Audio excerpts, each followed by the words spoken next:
ಮಂಗಳ, ಈ ಮಂಗಳ ಗೌರಿಯ ಪೂಜೆ ಮುಗಿಯಿತೆ? ಮುಗಿಯಿತು ಬನ್ನಿ ಸ್ವಾಮಿ.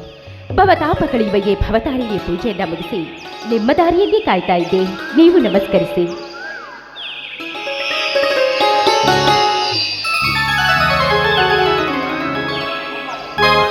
ಅಮ್ಮ ಗಿರಿಜಾ ಮಾತೆ, ನಿನ್ನಿಂದಲೇ ಗಿರಿಜಾ ವಲ್ಲಭನೆಂದು ಕರೆಯಿಸಿಕೊಂಡಿರುವ ಆ ಹರಣ ಸತಿಯೇ ನಿನಗೆ ನನ್ನ ನಮಸ್ಕಾರಗಳು.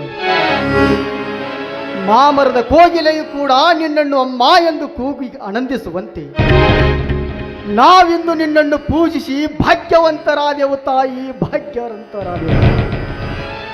ಭೂಮಾತೆಯೇ ಅನ್ನ ಕೊಡುವ ಮಾತೆ ಎಂದು ಹಗಲಿರಳು ಮಳಿ ಚಳಿ ಬಿಸಿಲೆನ್ನದೆ ದುಡಿದು ಕುರಿಗಳನ್ನು ಸಾಕಿಕೊಂಡು ಭೀಮಾರ್ಜುನರಂತೆ ತಮ್ಮಂದಿರನ್ನು ಬೆಳೆಸಿದ್ದೇನೆ. ಇದಕ್ಕೆಲ್ಲ ಸದಾ ನಿನ್ನ ಆಶೀರ್ವಾದವಿರಲಿ ತಾಯಿ, ಆಶೀರ್ವಾದವಿರಲಿ. ಸ್ವಾಮಿ, ನೀವಾಡಿದ ಮಾತಲ್ಲಿ ಏನೋ ಸ್ವಲ್ಪ ಕಠೋರತೆ ಕಂಡಿತಲ್ಲವೇ? ಹೌದು ಮಂಗಳ, ಹೌದು. ಕಠೋರತೆ ಎಂಬುದೊಂದು ಈ ಕಠಿಣ ಕಾಲದಲ್ಲಿ ಅಗ್ನಿ ಪರೀಕ್ಷೆಯ ಕಟ್ಟು ಇದ್ದಂತೆ. ಆ ಪರೀಕ್ಷೆಯಲ್ಲಿ ಗೆಲ್ಲಿಸಿ ಪಾಸು ಮಾಡಮ್ಮ ಎಂದು ಬೇಡಿಕೊಂಡೆ ಮಂಗಳ, ಬೇಡಿಕೊಂಡೆ. ಅಂದ್ರೆ ಇದರ ನಿಜದ ಅರ್ಥ? ಮಂಗಳ, ಇದರ ಅರ್ಥ ನೀನು ತಿಳಿದರೆ ವ್ಯರ್ಥ. ಈ ನನ್ನ ಮಾತನ್ನು ಅಲ್ಲಗಳೆಯುವುದಿಲ್ಲವೆಂದು ನನಗೆ ಮಾತು ಕೊಡ್ತೀಯಾ? ಇದೇನು ಸ್ವಾಮಿ, ಹೇಗೆ ಕೇಳ್ತೀರಾ? ಸತಿಯಾದವಳು ಪತಿಯ ಆಜ್ಞೆಯನ್ನ ಪರಿಪಾಲಿಸುವುದು ಅವಳ ಧರ್ಮ. ವಚನಶಾಸ್ತ್ರದಲ್ಲಿ ಹೇಳಿದಂತೆ ಪತಿ ಸೇವೆ ಮಾಡದ ಸತಿಯು 108 ವ್ರತವನ್ನ ಮಾಡಿದ್ರೇನು ಫಲ. ಪತಿಯ ಮಾತನ್ನ ಕೇಳಿದ ಸತಿಯು ಸತಿಯೇ ಅಲ್ಲ. ಅದೇನಂತ ಹೇಳಿ ಸ್ವಾಮಿ, ನಿಮ್ಮ ಪಾದ ಸಾಕ್ಷಿಯಾಗಿ. ಎದ್ದೇಳು ಮಂಗಳ, ಎದ್ದೇಳು. ಈ ನಿನ್ನ ಮಾತಿನಲ್ಲಿ ಅಜ್ಞಾನದ ಕಣ್ಣು ತೆರೆಸಿಬಿಟ್ಟೆ, ಹೃದಯ ಬಡಿತವನ್ನು ಬದಲಾಗಿಸಿಬಿಟ್ಟೆ. ನಿತ್ಯ ನನ್ನ ನಿಟ್ಟುಸಿರಿನಲ್ಲಿ ಸುಟ್ಟು ಧೂಮ್ರಕಣವಾಗಿ ಹೋಗುವ ಪ್ರತಿ ನನ್ನ ಉಸಿರಿನ ಕಣಗಳು ರಾಮಬಾಣವಾಗಿ ಪ್ರಜ್ವಲಿಸಿ ಉಜ್ವಲ ಭವಿಷ್ಯದ ನನ್ನ ಮನೆ ರಾಮರಾಜ್ಯದ ಗೂಡಾಯಿತು. ಆ ನನ್ನ ತಮ್ಮ ಬೀರ. ಏನಾಯಿತು? ಆ ಭೀರ ಎಂದು ಅರ್ಧಕ್ಕೆ ನಿಲ್ಲಿಸ್ಬಿಟ್ರಲ್ಲ. ಕೇಳು ಮಂಗಳ, ಅವನ ತಾಯಿ ನನ್ನ ತಾಯಿ, ಅಕ್ಕ ತಂಗಿಯರು. ಗಂಡ ನಿಲ್ಲದ ನನ್ನ ಚಿಕ್ಕಮ್ಮ ರೋಗದಿ ಸಾಯುವ ಮುನ್ನ ಬೀರನೆಂಬ ಕೂಸನ್ನು ನನ್ನ ಕೈಗೆ ಕೊಟ್ಟು ಸತ್ತು ಹೋದಳು. ಆ ಚಿಕ್ಕ ಕೂಸನ್ನೇ ಶಕ್ತಿವಂತ ತಮ್ಮನಾಗಿ ಬೆಳೆಸಿದ್ದೇನೆ. ಅವನೆಂದರೆ ನಮಗೆ ಪಂಚಪ್ರಾಣ. ಅವನು ಕೂಡ ನನ್ನನ್ನು ದೇವರ ಸಮಾನವಾಗಿ ನೋಡಿಕೊಳ್ಳುತ್ತಾನೆ. ಆದ ಕಾರಣ ನಾವಿಬ್ಬರು ಬೇರೆ ಬೇರೆ ತಾಯಿಯ ಮಕ್ಕಳೆಂದು ಯಾರಿಗೂ ತಿಳಿಯಬಾರದು ಮಂಗಳ, ತಿಳಿಯಬಾರದು. ಅವನನ್ನು ನೀನು ನಿನ್ನ ಸ್ವಂತ ಮಗನಂತೆ ನೋಡಿಕೊಳ್ಳಬೇಕು. ಅನಾಥ ಮಗನೆಂದು ಭಾವಿಸಬೇಡ ಮಂಗಳ, ಭಾವಿಸಬೇಡ. ಇದೆಂತಹ ಮಾತು ಸ್ವಾಮಿ? ಅವನು ಶಕ್ತಿಯಲ್ಲಿ ಭೀಮ, ಯುಕ್ತಿಯಲ್ಲಿ ಶ್ರೀಕೃಷ್ಣ, ಸತ್ಯದಲ್ಲಿ ಧರ್ಮರಾಜನಿದ್ದಿರುವ ಬೀರಣ್ಣ ಇಂದಿನಿಂದ ಅವನು ಅನಾಥನಲ್ಲ, ನನ್ನ ಸ್ವಂತ ಮಗ. ಇದು ನನ್ನ ರಾಮವಚನ. ಮೆಚ್ಚಿದ ಮಂಗಳ ಈ ನಿನ್ನ ಬುದ್ಧಿಶಕ್ತಿಗೆ. ಇಲ್ಲಿಯವರೆಗೆ ಹುಚ್ಚನಾಗಿ ಕೆಚ್ಚದೆ ಒಡೆದು ಕೊಚ್ಚಿ ಹೋಗುವಂತೆ ಇತ್ತ ನನ್ನ ರಭಸದ ಭ್ರಮೆಗೆ ಒಡ್ಡನ್ನು ಹಾಕಿಬಿಟ್ಟೆ ಮಂಗಳ, ಒಡ್ಡನ್ನು ಹಾಕಿಬಿಟ್ಟೆ. ಇದಕ್ಕಿಂತ ಸಂತೋಷ ಇನ್ನೇನಿದೆ ಮಂಗಳ? ಹಕ್ಕಿಗೆ ಹಾರುವ ಆಸೆ, ಸಮುದ್ರಕ್ಕೆ ಉಕ್ಕುವ ಆಸೆ. ಹಕ್ಕಿಗೆ ಹಾರುವ ಆಸೆ, ಸಮುದ್ರಕ್ಕೆ ಉಕ್ಕುವ ಆಸೆ. ಈ ನಿನ್ನ ನಲ್ಲನಿಗೆ ನಿನ್ನ ನರ್ತನೆ ನೋಡುವ ಆಸೆ. ಬಾ ಮಂಗಳ, ಇದೇ ಸಂತಸದ ಸಮಯದಲ್ಲಿ ಗರಿಬಿಚ್ಚಿದ ನವಿಲಿನಂತೆ ನರ್ತಿಸಿ ನಿನ್ನ ಮಧುರವಾದ ಕೋಗಿಲೆ ಕಂಠದಿಂದ ಒಂದು ಹಾಡನ್ನು ಹಾಡುವಾರೇನ ನಂದಿಗೆ. ಬಂದೇ ಬಾ ರಾಜ, ನಲ್ಲನೆ ಸವಿ ಮಾತಿನಲ್ಲಿ ಮೆಲ್ಲನೆಯ ಮಲ್ಲಿಗೆ ಸುವಾಸನೆಗೈಯುತ್ತಾ ಹಾಡಿ ತುಳಿಯೋಣ ಬಾ. ನನಗಾಗಿ ನಿನಗಾಗಿ ನನಗಾಗಿ ನಿನಗಾಗಿ ಕೊನೆವರೆಗೂ ಬದುಕಬೇಕು ನನ್ನೊಲವೇ ನೀ ಬಾರೆ ನನ್ನ ಚೆಲುವೆ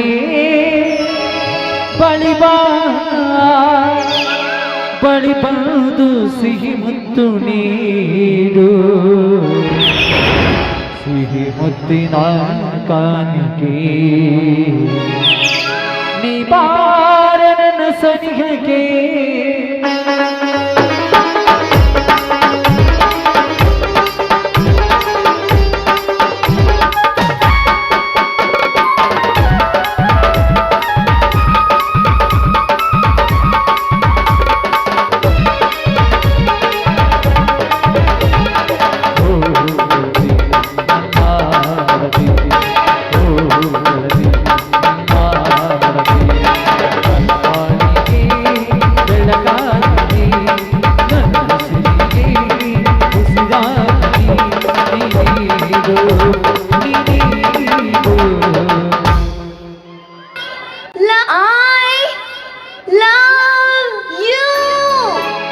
ಸಿಹಿ ಮುತ್ತಿನ ಕಾಣಿಕೆ ನೀ ಬಾರ ನನ್ನ ಸನಿಹಕ್ಕೆ ಸಿಹಿ ಮುತ್ತಿನ ಕಾಣಿಕೆ ನೀ ಬಾರ ನನ್ನ ಸನಿಹಕ್ಕೆ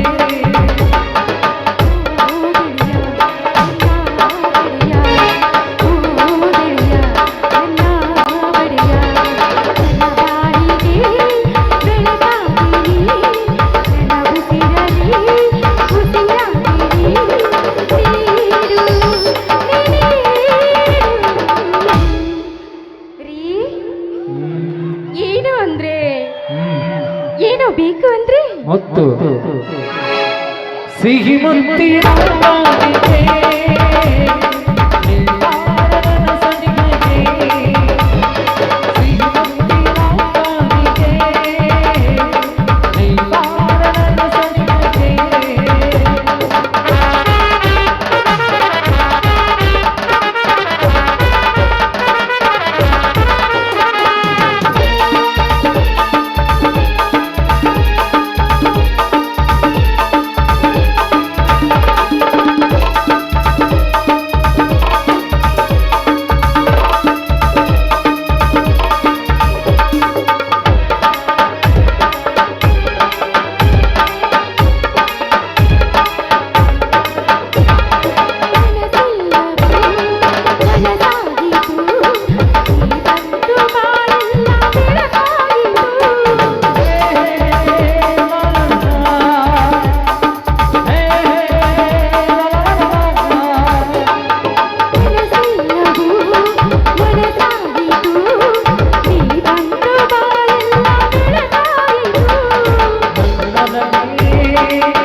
ಸಿಹಿ ಮುತ್ತಿನ ಕಾಣಿಕೆ ನೀ ಬಾರ ನನ್ನ ಸನಿಹಕ್ಕೆ ಸಿಹಿ ಮುತ್ತಿನ ಕಾಣಿಕೆ ನೀ ಬಾರ ನನ್ನ ಸನಿಹಕ್ಕೆ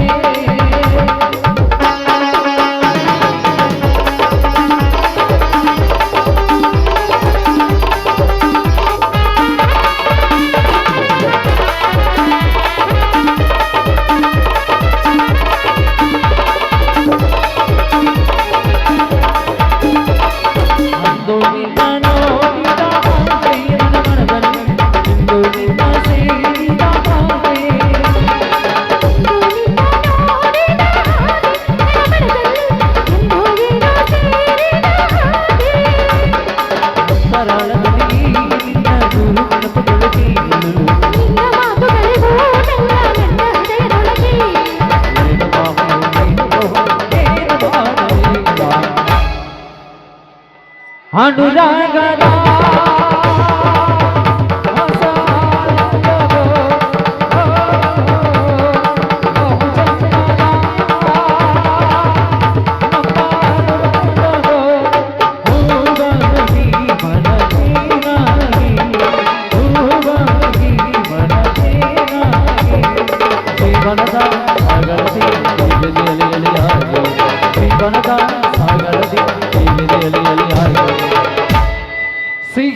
ಮುತ್ತಿನ ದಾರಿಗೆ ನೀನಾದ ನನ್ನ ಸನಿಹಗೆ ಲಾ ಲಾ ಲಾ ಲಾ ಲಾ ಲಾ ಹೇ ಹೇ.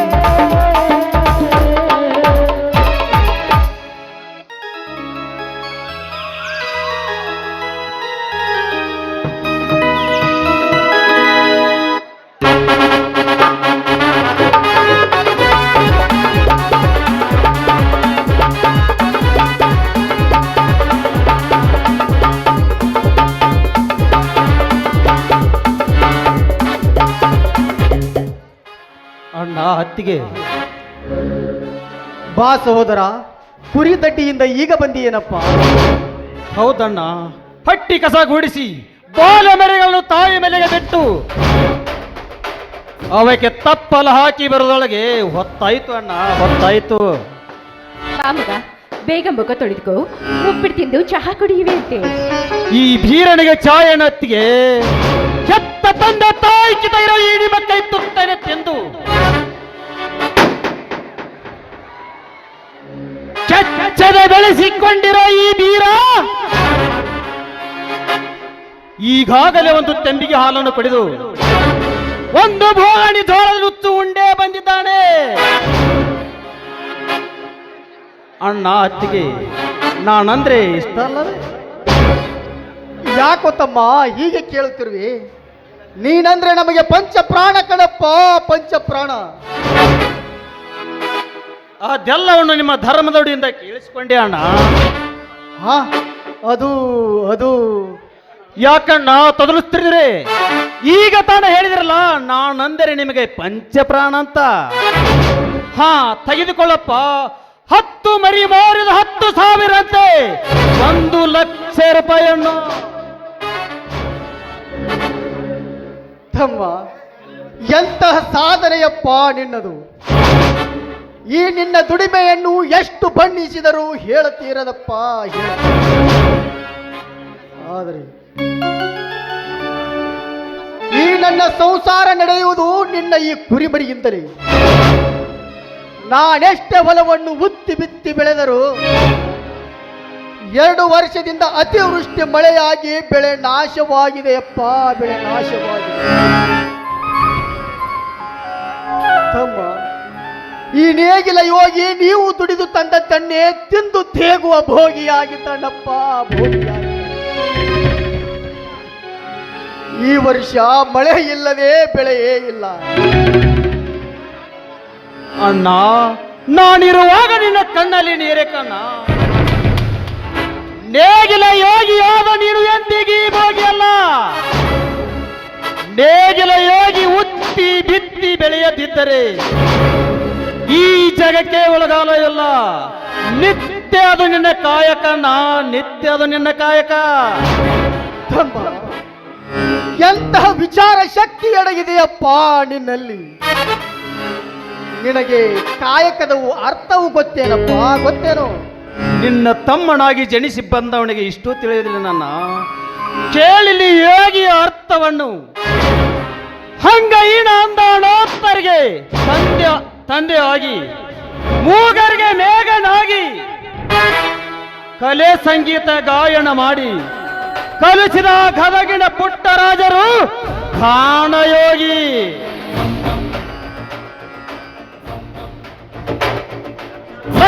ಲಕ್ಷ ಮಕ್ಕಳಿಗೆ ವಿದ್ಯಾದಾನ ಮಾಡಿ ಅನೇಕ ಶಿಕ್ಷಣ ಸಂಸ್ಥೆಗಳನ್ನು ಕಟ್ಟಿ ತ್ರಿವಿಧಿ ದಾಸೋಗಿಗಳಾದರಲ್ಲ ಆ ನನ್ನ ಸಿದ್ಧಗಂಗಾ ಶ್ರೀಗಳು ಶಿವಯೋಗಿ. ಹಳ್ಳಿ ಹಳ್ಳಿಗೆ ಸಂಚಾರ ಮಾಡಿ ಕೋಟಿ ಜಪಸ್ನೆ ಮಾಡುತ್ತಾ ಭಕ್ತರಿಗೆ ದೀಕ್ಷೆಯನ್ನು ಕೊಟ್ಟು ಈ ಮೌಸಮ ಶರೀರವನ್ನು ಮಂತ್ರಮಯ ಶರೀರ ಮಾಡಿದ್ದ ಆ ನನ್ನ ಗುರು ಸರ್ದಾನಂದರು ಸಂಚಾರ ಯೋಗಿ. ಹುಟ್ಟಿದ ದಿನದಿಂದಲೇ ಕಾಂಚನವನ್ನು ಕಾಲಿನ ಸರಿಸಿ, ಆಶವನ್ನು ತರಿಸಿ, ಜೇಬಿಲ್ಲದ ಸೇಟನ್ನು ಧರಿಸಿ, ಸರ್ವ ಜನಾಂಗಕ್ಕೆ ಬಿಡಿಲ್ಲದ ಪ್ರೋಚನ ನೀಡಿ, ತಾವು ಸಾಯುವ ಮುನ್ನ ಬರೆದಿಟ್ಟ ಲೇಖನೆಯಲ್ಲಿ ಈ ಜೀವ ಇಲ್ಲದ ಮೇಲೆ ಇದರಲ್ಲೇನಿದೆ? ಸತ್ಯವಿಲ್ಲ, ಅಸತ್ಯವಿಲ್ಲ, ಸಹಜವಿಲ್ಲ. ನಾನು ಇಲ್ಲ, ನೀನು ಇಲ್ಲ ಎಂಬು ಬರೆದು ತಾನಿಲ್ಲ ಎಂಬು ಶಿವಾದಿನರಾದರಲ್ಲ ಆ ನನ್ನ ಬಿಜಾಪುರದ ಸಿದ್ದೇಶ್ವರ ಶ್ರೀಗಳು, ಅವರು ಜ್ಞಾನ ಯೋಗಿ. ಆಹಾ, ಎಂತಹ ಅದ್ಭುತವಾದ ನುಡಿಗಳನ್ನು ನುಡಿದೆಯಪ್ಪ, ಎಂತಹ ಅದ್ಭುತವಾದ ನುಡಿಗಳನ್ನು ನುಡಿದೆ. ಇನ್ನು ಕೇಳೋಣ. ಸೃಷ್ಟಿಕರ್ತ ನಿರ್ಮಿಸಿದ ಈ ಜಗತ್ತಿನಲ್ಲಿ ಚಳೆ ಮಳೆ ಬಿಸಿಲನ್ನದೆ ಹುಟ್ಟಿ ಬಿತ್ತಿ ಬೆಳೆದು ಈ ಜಗಕ್ಕೆ ಅಣ್ಣ ಹಾಕುವ ನೇಗಿಲ ಯೋಗಿಯನ್ನ ನೀನು ನೇಗಿಲ ಯೋಗಿ. ತಮ್ಮ, ನಿನ್ನ ಮಾತು, ನಿನ್ನ ಒಂದೊಂದು ಮಾತು ಕೇಳಿದರೆ ಈ ಜಗತ್ತನ್ನೇ ಮರೆತು ಬಿಟ್ಟು ಯಪ್ಪ, ಜಗತ್ತನ್ನೇ ಮರೆತು ಬಿಟ್ಟು. ಅಣ್ಣ, ಏನಿದೆಲ್ಲ ಸಂತೋಷದ ಸಂಭ್ರಮ? ಬಾರಪ್ಪ ಶಶಿಧರ, ಅಭ್ಯಾಸವು ಹೇಗೆ? ಚೆನ್ನಾಗಿ ನಡೆದಿದೆ ತಾನೇ? ಡಿಗ್ರಿ ಅಭ್ಯಾಸ ಅತಿಗೆ ಚೆನ್ನಾಗಿ ನಡೆದಿದೆ. ಆದರೆ ಹಣಕ್ಕಾಗಿ ಅಣ್ಣನ ಕಡೆ ಬಂದೆ. ಅಣ್ಣ, ಈಗ ತಾನೇ ಮರಿ ಹಣವಿದಲ್ಲ, ತಮ್ಮನಿಗೆ ಕೊಟ್ಟು ಬಿಡು. ತಮ್ಮ, ಎಷ್ಟು ಹಣ ಬೇಕಾಗಿದೆ ತಮ್ಮ? 25,000 ಕೊಟ್ಟು ಬಿಡಿ ಅಣ್ಣ, ಸಾಕು. ನೀ ತೆಗೆದುಕೋ ಹಣವನ್ನು. ಶಶಿಧರ, ಹಣವೆಂದ ಮೇಲೆ ಸ್ವಲ್ಪ ಹಿಡಿತದಿಂದಿರಲಪ್ಪ. ವ್ಯರ್ಥ ಖರ್ಚು ಮಾಡಬೇಡಪ್ಪ, ವ್ಯರ್ಥ ಖರ್ಚು ಮಾಡಬೇಡ. ಸ್ವಾಮಿ, ನಮ್ಮ ಸಂಸಾರ ಈಗ ಎಂತ ಆನಂದ ಸಾಗರವಾಗಿದೆ ನೋಡಿ. ಈ ನನ್ನ ತಮ್ಮಂದಿರು ನನಗೆ ಸರ್ವ ಆಸ್ತಿ. ಬನ್ನಿರಪ್ಪ, ಇದೇ ಸಂತಸದ ಸಮಯದಲ್ಲಿ ಎಲ್ಲರೂ ಕೂಡಿ ಹಾಡೋಣ. ಮನೆ ಮಂತ್ರಾಲಯ, ಮನಸೇ ದೇವಾಲಯ. ಮನೆ ಮಂತ್ರಾಲಯ, ಮನಸೇ ದೇವಾಲಯ. ಮನೆ ಮಂತ್ರಾಲಯ, ಮನಸೇ ದೇವಾಲಯ. ದೇವರೆಷ್ಟು ಪ್ರೇಮ ಸ್ವರೂಪ, ಪ್ರೀತಿ ಮಾತೆ ನಂತ ದೀಪ, ಹರಿತು ಬಾಳನ ಜನ್ಮ ಸಾರ್ಥಕ. ಮಂತ್ರಾಲಯ, ಮನಸೇ ದೇವಾಲಯ. ಮನೆ ಮಂತ್ರಾಲಯ, ಮನಸೇ ದೇವಾಲಯ. ದೇವರಿಂದ ಪ್ರೇಮ ಸ್ವರೂಪ, ಪ್ರೀತಿ ಮಾತೆ ನಂತ ದೀಪ, ಹರಿದು ಬಾಳಲು ಜನ್ಮ ಸಾರ್ಥಕ. ಮಂತ್ರಾಲಯ, ಮನಸೇ ದೇವಾಲಯ. ಮನೆ ಮಂತ್ರಾಲಯ, ಮನಸೇ ದೇವಾಲಯ.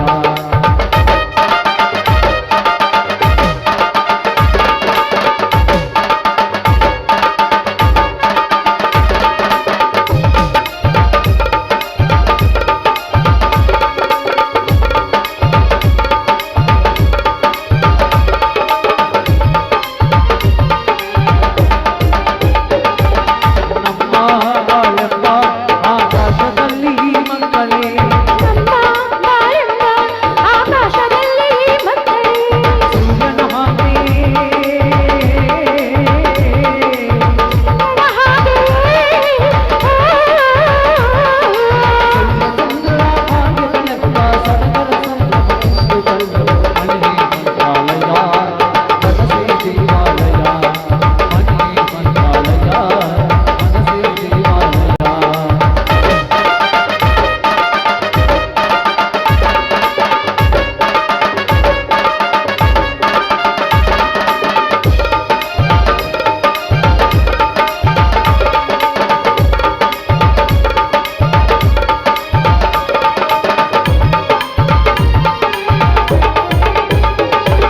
ನಿನ್ನು ನಮಗಿತ್ತು ಆನಂದ ಬಂದಗಿ ಬಾಳಲಿ. ನಾವೆಂದು ಆಕಾಶವನ್ನೇ ಮಾಡಲಿ. ತಾಯಿ ಪ್ರೇಮ, ತಂದೆಯ ಪ್ರೇಮ,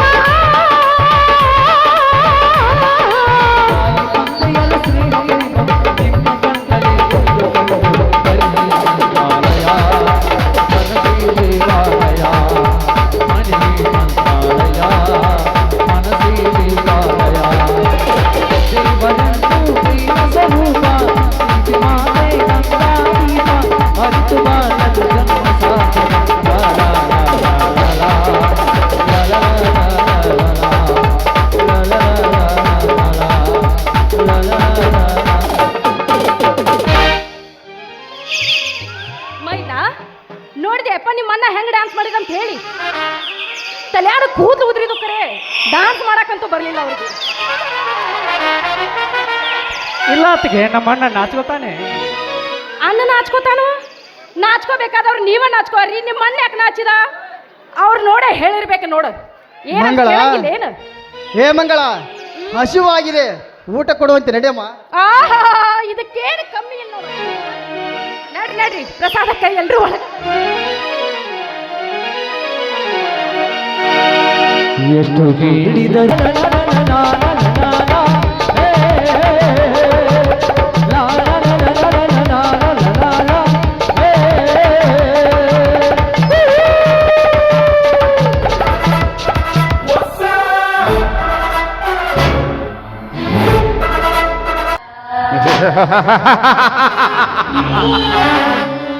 ಶ್ರೀಮಂತಿಕೆಯ ದರ್ಪದಲ್ಲಿ ಸರ್ವ ಸಾಮ್ರಾಜ್ಯವನ್ನೇ ಕಟ್ಟಿ ಮೆರೆಯಬೇಕೆಂದಿರುವ ಈ ಮನೋಹರನ ಮಧ್ವ ಆಕಾಂಕ್ಷೆಗೆ ಮನಸ್ಸೊಂದು ಮಂಗವಾಗಿ ಹರಿಹಾಯ್ದು ಹೋಗುತ್ತಿದೆಯಲ್ಲ. ಆ ಪುಷ್ಪಲಕ್ಷ್ಮಿಯ ಕಡೆಗೆ ಯಾಕೆ? ಏನವಳ ರೂಪ, ಏನವಳ ಲಾವಣ್ಯ, ಯಾವ ಮತ್ತಿನಲ್ಲಿ ಕೆತ್ತಿ ಕಳಿಸಿರಬಹುದು ಆ ಬ್ರಹ್ಮ ಅವಳ ಸೌಂದರ್ಯವನ್ನು. ಸೊಂಟದ ಸೌಂದರ್ಯ, ಕಂಠದ ಮಾಧುರ್ಯ, ಆಡಿ ಕುಣಿದು ಕುಪ್ಪಳಿಸಿದಾಗ ನಗುವ ಅವಳ ಮೂಗು, ತುಟಿಯ ಸ್ತನಗಳನ್ನು ನೋಡಿ ಹುಚ್ಚನಾಗಿ ಹೋಗಿದ್ದಾನೆ ಈ ಮನೋಹರ್. ಲಕ್ಷ್ಮೀ, ನೀನು ನನಗಾಗಿ ಅವತರಿಸಿ ಬಂದಿರುವ ಜೀವಂತ ಸಿಂಗಾರದ ಶಿಲೆ ನೀನು. ನಾನು ಭೃಂಗಿಯಾಗಿ ಬಂದು ಭಂಗಿ ರೂಪದಲ್ಲಿ ನಿತ್ಯ ನಿನ್ನನ್ನು ತುಂಬಿಸಿ ಶಂಭುಲಿಂಗನ ಸಾಕ್ಷಿಯಾಗಿ ನಿನ್ನ ಕೊರಳಿಗೆ ತಾಳಿ ಕಟ್ಟದಿದ್ದರೆ ನನ್ನ ಹೆಸರು ಮನೋಹರನೇ ಅಲ್ಲ. ಏ ಲಕ್ಷ್ಮೀ, ನೀನು ನನ್ನನ್ನು ಮಾತ್ರ ಮನೋಹರನೆಂದು ತಿಳಿದುಕೊಂಡಿರಬಹುದು. ಇವನು ಕಾಳಿಂಗ ಸರ್ಪ. ಕಣ್ಣಿಟ್ಟ ಹೆಣ್ಣುಗಳನ್ನು ಎಂದು ಬಿಟ್ಟವನಲ್ಲ ಈ ಮನೋಹರ್. ಎಂದು ನೀನು ಕಾಲೇಜಿನಲ್ಲಿ ನನಗೆ ಭೇಟಿಯಾದಾಗ ನನಗೆ ಹೆಡಕು ಎತ್ತರಿಸಿ ಮಾತಾಡಿ ಹೋಗಿಯಲ್ಲ ಹೆಣ್ಣೆ, ನಾನು ನಿನ್ನನ್ನು ಔಡಿಸಬಹುದೇ ಬಿಡಲಾರ ಈ ಮನೋಹರ್. ಬರ್ತೀನಿ ಹೆಣ್ಣೆ, ಬರ್ತೀನಿ. ನಿನ್ನ ನನ್ನ ಬೆಟ್ಟಿ ಮುಂದಿನ ಸಮಯವಿರಲಿ.